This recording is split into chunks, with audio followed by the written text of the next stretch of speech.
What is up, my Lorcana Goons? Welcome back to the Lorcana Goons channel. My name is Kevin, and we're going to go over some more card reveals for Set 4, Ursula's return for the Disney Lorcana trading card game. If you guys like this content, remember to like, comment, and subscribe if you are a Lorcana Goon, because it does support the channel. But what is up, everyone? Today we got more card reveals. Actually, yesterday after we uploaded yesterday's video, there was some card reveals, and then this morning we woke up to some crazy news about these new Bloodborne characters that you can shift with different shift costs instead of actually using the character below it. You're gonna see some of these cool cards and these interactions, some new songs as well. A lot to go over. We're gonna start this video off with the newest reveal, though, this 4-drop Ariel that we have here today. Check this out, my goons. This 4-cost Ariel is gonna be called Ariel Singing Mermaid. 4 inkable character for Amber. It's a 3 strength, 3 willpower character that quests for 2,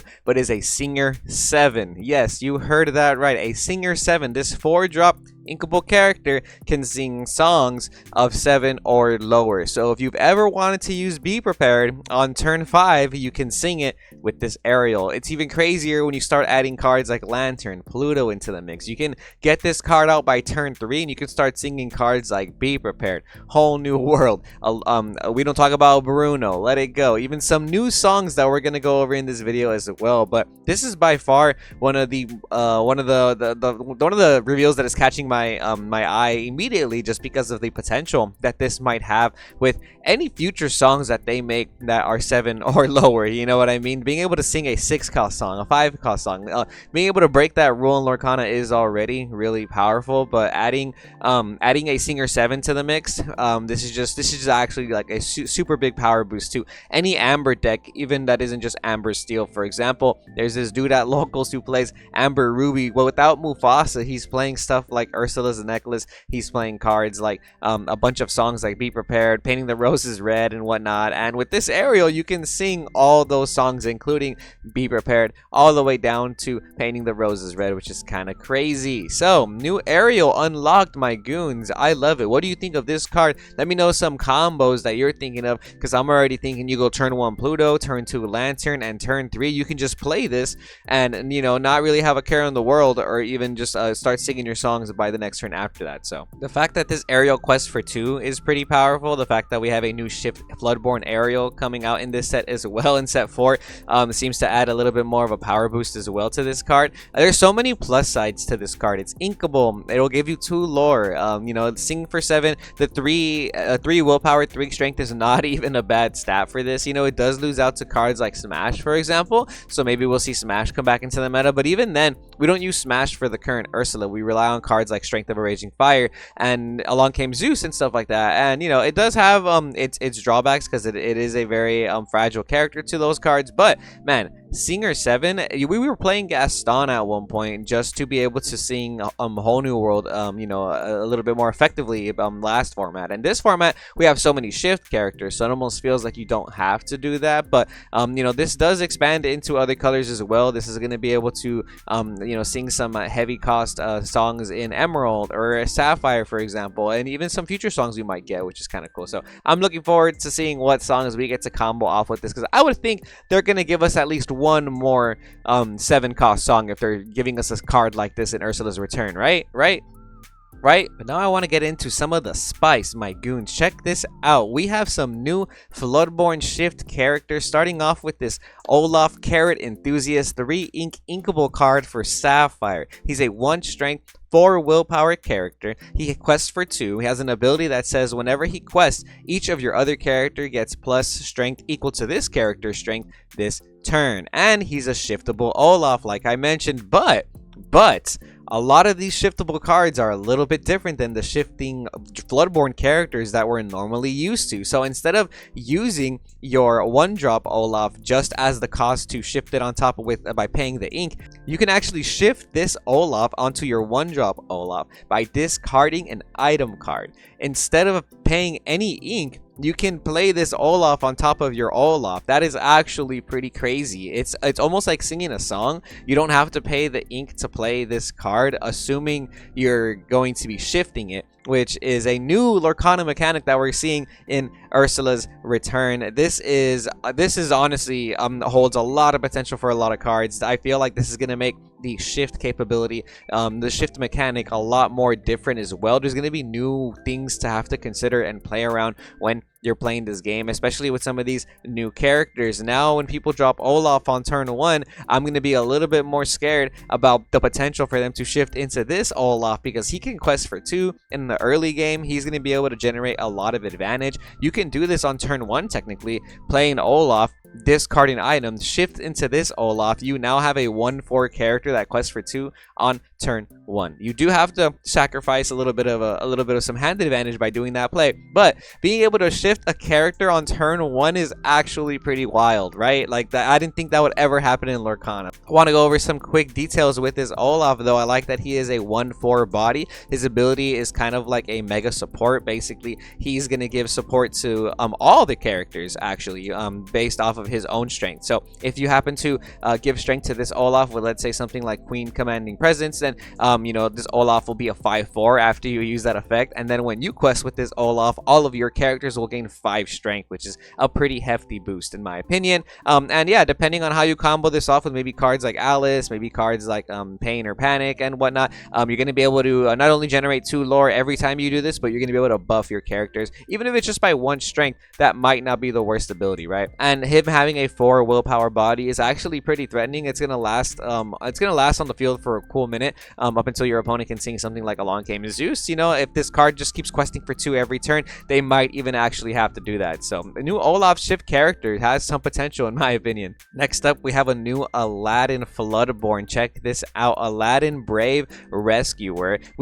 By the way, these are some cheap, low-cost Floodborns. These are some Floodborn shiftable characters that don't have to cost ink, so you're going to be able to combo these off very well with cards like Bucky and other cards like Blue Fairy that generate you advantage when you play a Floodborn character. So remember to take that into consideration while we're going through all of these new Floodborn characters, like Aladdin Brave Rescuer over here. 3 inkable character, 3 strength, 3 willpower, so that is not a bad stat line by any means necessary. You can shift this Aladdin onto a smaller Aladdin by discarding a location card. He has an ability that says, whenever this character quests, you may banish chosen items. So more item removal for Steel. Shout out Steel players. You guys are getting all the item removal. You guys got Benja, you guys got Rise of the Titans, you have Beast Hard-Headed, and now you get to add this Floodborn Aladdin to your arsenal, a 3/3/3 body. That is pretty strong in my opinion. Unfortunately, it is rather slow. This ability only works when it quests, so you're gonna have to basically shift this onto an Aladdin if you want to play it on turn 3 in response to your opponent's turn 3 Fishbone Quill, for example, which is usually what you want to do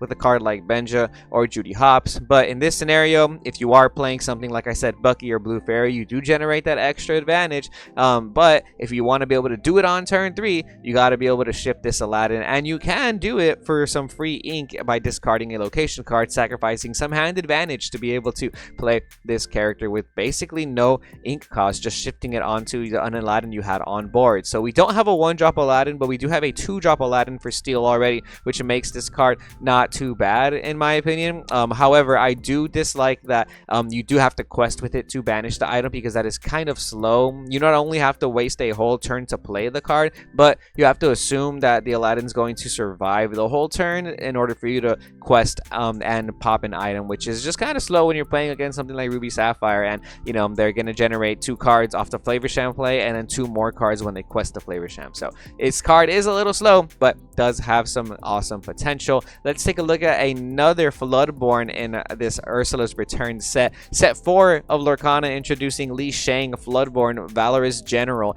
3 inkable character for Ruby, 3 strength, 2 willpower. You can shift this character by discarding a character card. So if we have some Li Shang characters already in Lorcana. I believe he's a Steel character, but you can shift this one on top of another Li Shang that we might get in the set, maybe even a lower cost Li Shang.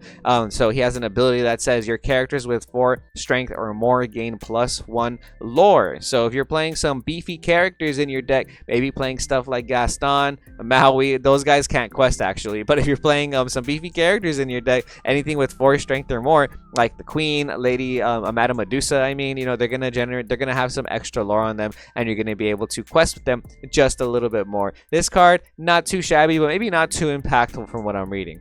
But as you can see, we kind of got a running theme going on here with these new Floodborne characters. We're discarding stuff from our hand to be able to shift them. And they're low-cost Floodborne characters that are also inkable. So if you don't want to have to pay that extra discard cost, you can just play them on turn 3. You know, you're still playing a Floodborne character. So like I said before, when you have a character maybe like Chief Bogo or Bucky that generates some type of advantage when you play Floodborne characters, these low-cost Floodborne characters are going to be able to ramp that strategy up just a little bit more, I think.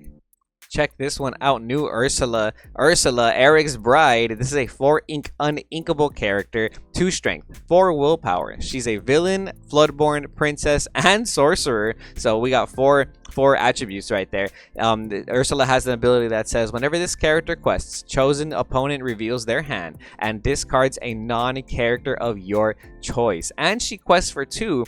And last but not least, this is a Floodborne shift character that lets you shift on top of any Ursula by discarding a song card specifically. So, if you're playing Amber, you're more than likely playing a gang of songs like Bare Necessities, maybe even stuff like Be Our Guest, some future Amber songs that we may not know about, you know, even if you're playing this in like Amber Emerald, Amber Steel, you know, you're gonna have some songs in your hand to be able to discard to shift this Ursula. Basically, this Ursula is like a Bare Necessities, but with a body, and that seems pretty nice, especially when you don't have to pay the ink to play the shift character. This card being an uninkable seems a little bit cloggy, right? But the fact that you can discard a song card to get it out of your hand and onto the field if you're already playing in Ursula, like the Ursula Deceiver for Emerald, for example, I think it makes the fact that it's uninkable just a little less impactful. You know what I mean? Because normally uninkable cards, you know, they rub me the wrong way when they have such good effects like this, because you know, you can't play too many of them because they're gonna clog in your hand and in your deck. But in this scenario, if you're already playing like 4 Ursula Deceivers and 4 Ursula Deceiver of all, you know, I feel like maybe you could even get away with playing 4 of these as well without really worrying too much, because you're going to be able to slap this onto the Ursula by just discarding a card. And a 4 cost uninkable isn't too hefty either, so in case you don't have an Ursula, you can still play this on turn 4, and it has a decent body of 2 strength and 4 willpower, which is not bad for a turn 4 character in my opinion. And then you have that extra ability to be able to look at your opponent's hand, potentially discard a non-character. The information you're getting is really powerful, and the extra advantage you get from discarding that card is pretty powerful. So if this Ursula does survive your turn 4 drop, then you are going to generate some advantage other than just the 2 lore that you get when you quest with her. You can do a lot of stuff with this, actually. You can go like turn 2 Ursula Deceiver, turn 3 Prince John, and then on that same turn 3, you can shift into this Ursula, Eric's bride, discard a song, and then you play Ursula and you quest. You generate 2 lore, look at the opponent's hand, discard a location, for example, and then your Prince John goes off as when you draw a card. Just so many plays already. I'm sure a lot of us are thinking of. Our next Floodborne is going to be Diablo, the Devoted Herald. Check this out. This is a 3 ink uninkable for Emerald. Typical Emerald getting uninkable cards. Diablo has 2 strength, 2 willpower, a shift cost that says discard an action card, and it also has evasive. Diablo's ability is going to read during each opponent's turn, whenever they draw a card while this character is exerted, you may draw a card. Oh wow, that is pretty good. Also, this is a legendary for Emerald. I didn't even realize this is a legendary. Wow. Is this the lowest cost legendary we have, right? Or is Alice cheaper? I think Alice might be a 3-drop, but still a 3-drop legendary for Emerald. 3 ink uninkable, unfortunately, but Devoted Herald Diablo. I like that it's a Floodborne. Obviously pairs well with Bucky, like I was talking about. During each player's turn, whenever they draw a card, while he's exerted, you get to draw a card as well. So if you quest with this character, it has evasive, so it's going to be hard to remove from the board more than likely. On your opponent's draw phase, you get to draw an extra card as well, so that's already kind of replacing itself after you shift it. And then on top of that, if you're playing against something like Amethyst, where they just draw cards all the time with their rabbits and their friends on the other side, this is going to be able to net you a lot of advantage, especially if they're not playing something like Whole New World. Then you're going to be able to counter their drawing with some extra draw advantage as well. You're also going to be able to utilize this against any deck that plays Amber, for example. Amber's kind of a deck that draws a lot, depending if you're playing Amber Steel or another variant. Cards like Rapunzel, cards like Sad Beast, this card is going to check, which is kind of cool. They're going to be able to, and what's crazy is that like if you quest with this and then it's your opponent's turn and they have Sad Beast, they are not going to be able to get rid of this before you draw with the sad beast. So if you wanted to if you trigger your sad beast to draw 2 cards, guess what? I'm going to be drawing some extra cards with Diablo as well. If you trigger your Queen's Castle in the beginning of your turn to draw some extra cards, guess what? I can draw extra cards now too with Diablo. This card is good. I like this card, man. It has some decent potential, especially because you can shift it onto the 1-cost Diablo that we have for Amethyst. So if you are playing an Amethyst Emerald deck, just know you got some new combos that you can start using coming set 4 Ursula's Return. Now this card right here, this card is spicy. We got Flatsome and Jetsam together as a 1 card, Entangling Eels. And look how like creepy they look. They just look like straight up ink shadows, bro. This is a 6 inkable character, 5 strength, 5 willpower, a shift cost that says discard 2 cards, with an ability that says this character counts as being named both Flatsome and Jetsam. And you can quest for 2. So yes, exactly what you're thinking. If you play this Flatsome and Jetsam, no matter what other Flatsome and Jetsam you play in the game, whether it be the Amethyst or the Emerald copies, they will gain those abilities. Now, if you don't know what the other Flatsome and Jetsam do, one of them gives your character Rush, the other one gives your character Evasive, the other one gives them Ward, etc., etc. There's a lot of extra abilities you can give your Flatsomes and Jetsams depending if you have both of them on the field. But with this character, you can now utilize all of those extra abilities and put them all on your 6-drop 5/5 characters. So you could potentially give this one Floodborn character the ability of Ward, Evasive, Rush, and all these other these other abilities as well that we get while playing Flotsam and Jetsam. So if you've been wanting to play a Flotsam and Jetsam deck, now's your chance. You can basically play either Flotsam or Jetsam in the beginning of your first 3 turns, and then after that you'll be able to discard 2 cards from your hand to slap this onto any other Flotsam and Jetsam you have, because it's the same character name. So you could just put it on whichever one. And let's say you're in a bind where you just really need an evasive character, then you can put it on your other characters so that this Flotsam and Jetsam gains that evasive from that ability. Or if you build up a board with multiple of these 2 entangling eels, then you'll be able to maximize the potential to give all of those ability attributes to this Flotsam and Jetsam, which is very interesting to see. I do think that discarding 2 cards is a hefty shift cost for this Floodborn, but you are playing a deck like Amethyst, and in Amethyst you just draw a bunch of cards, so maybe it might not be too hard to commit to this shift cost. But that's all for the Floodborn characters that we have for today. Awesome new shift mechanics that I did want to go over, but now we have some new songs to go over as well, starting with Be King Undisputed. This is a 4-ink uninkable action song for Ruby. Check this out. Each opponent chooses and banishes one of their characters. Each opponent, this is basically Lady Tremaine, but it's a 4-ink uninkable song that does not have a body. So it's Lady Tremaine without the body. It's a song though, so you can sing it with your 4-cost characters. Grandma Tala in Ruby Sapphire is going to be singing this song to be able to remove your characters. And this is actually kind of cool in my opinion. Really high potential. I like that it's a rare as well. Typical that it's Scar on the photo, because Scar is the king of removal, and Lorcana is what it's looking like. Respected and saluted is the flavor text right there. But yeah, some pretty cool new songs coming in to this set, as well as the Be King Undisputed. We have Lost in the Woods.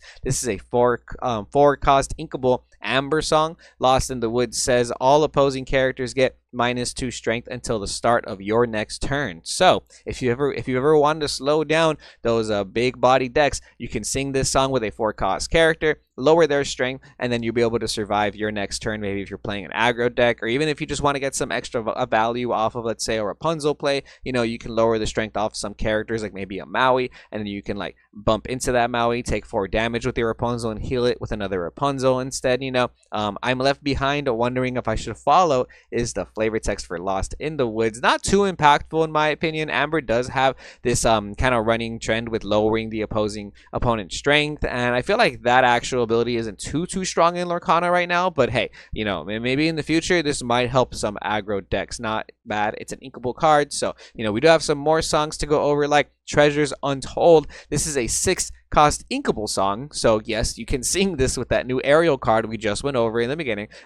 It's gonna read, return up to 2 items from your discard into your hand. How many wonders can one cavern hold? That is the flavor text. Treasures Untold, 6-cost inkable sapphire song. Not my favorite so far.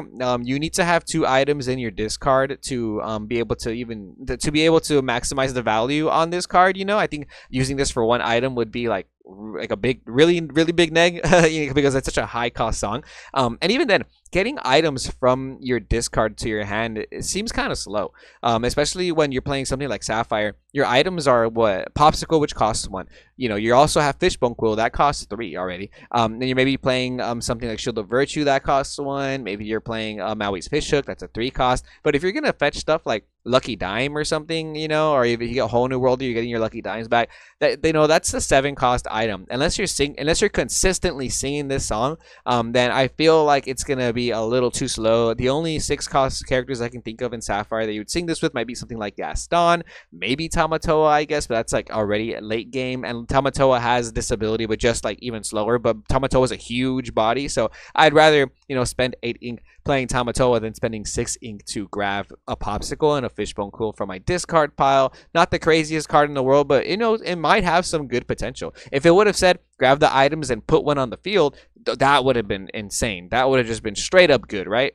And the last song for this review, we have Seldom, All They Seem. Check this out. It's a 2 ink inkable song for Sapphire that says chosen character gets -3 strength this turn. I know you, I walked with you, once upon a dream is the flavor text. Very, very beautiful. I love it. We all love a good love scene from Disney, right? Seldom as they seem. So lowering the strength of the opponent's character by 3 is not too impactful in my opinion. Especially if you're playing something like Sapphire. I don't think this is something you need in your Sapphire decks. I thought this would be more of an Amber card to kind of capitalize on that potential of like Rapunzel action, But for Sapphire, this card is not really speaking to me. But nonetheless, still pretty cool. Some new cards for the draft and whatnot. And last but not least, we got some extra characters to go over. Check this out. We got Gunther, 4 ink inkable character for Emerald, interior designer, 3 strength, 3 willpower. He's a Dreamborn ally that says when this character is challenged and banished, each opponent chooses one of their characters and returns that card to their hand, and he quests for 2. So not a terrible card. It's almost like a Prince Eric for Emerald, where it's going to get its ability when it's banished in a challenge specifically. But each opponent choosing their character to return to their hand kind of doesn't sound like the best ability, because if there's ever a situation where they have a character with low willpower that I've been struggling to remove from the game, and then this is the only character I have, it's going to stop me from questing with this character because I don't want to be able to give them that regenerative resource. You know what I mean? So it has some potential, I think, in a tempo-based deck because it does quest for 2, and it is a 4 ink inkable, so it's not too bad. But I also feel like it does have that drawback where your opponent gets to choose, what card they bounce back to their hand. So if they only have 1 card, though, then it's not going to be a tough decision now, is it? Next up, we have Snuggly Duckling. This is a new location for Ruby characters.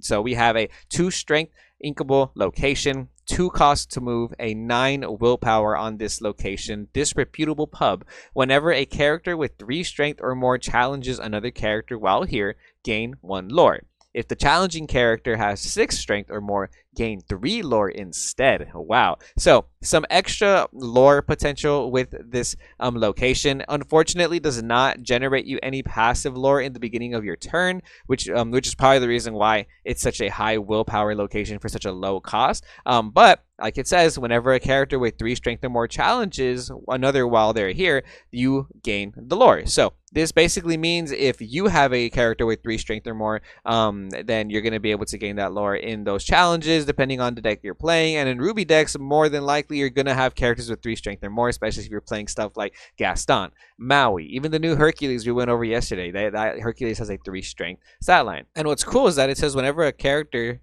with 6 strength or more gives you extra lore, that has some extra potential to generate you more than 1 lore from this location, 3 at a time if you're playing something really powerful like Maui, for example. So not a bad card, but maybe not the best, but we'll see the potential that this has in the future.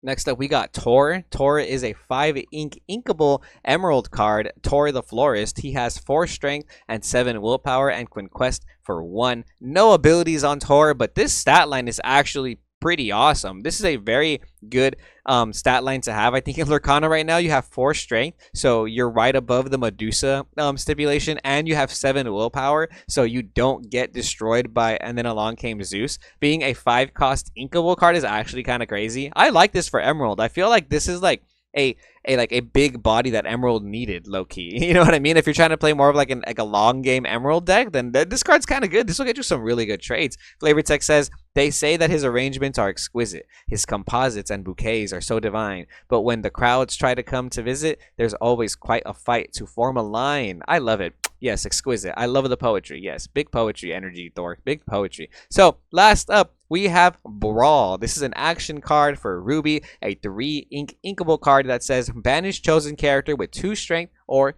less. Okay, this is pretty good. I like the potential for this card. It's a common too, so it's not going to be expensive. I think a lot of Ruby players, Ruby Sapphire, Ruby Amethyst, I think we're pretty excited to see a card like this that just instantly outs aggro decks. You know what I mean? If you're playing Ruby Sapphire, you probably struggle against the early game aggro tempo decks that just start playing Merfolk on turn 1, Flynn Rider on turn 2, or even some wacky stuff like Lilo Simba combos, right? But now we're getting some removal against these low-cost characters. Plus, in the Ruby Sapphire mirror match, this card can out Flavorshim. That's kind of crazy, actually. So we have some new removal coming into Ruby. We have some new card control, some hand control coming in Emerald and Amber as well. These new Floodborn characters that give us the ability to shift on turn 1 without actually paying any ink. So much potential in this new set, Ursula's Return. I'm super excited. This set launches in May 17th at the local game store, and it's going to launch towards the end of May, I think May 30th in the big box retailers, and I'm super excited to see what this is going to do to the Lorcana meta, to the Lorcana market, and to all of us Illumineers playtesting. But until then, remember to stay tuned to Lorcana Goons. My name is Kevin. Thanks for watching. Remember to like, comment, and subscribe if you like this content, and stay tuned, like I said, to Lorcana Goons. We will see you Goons next time.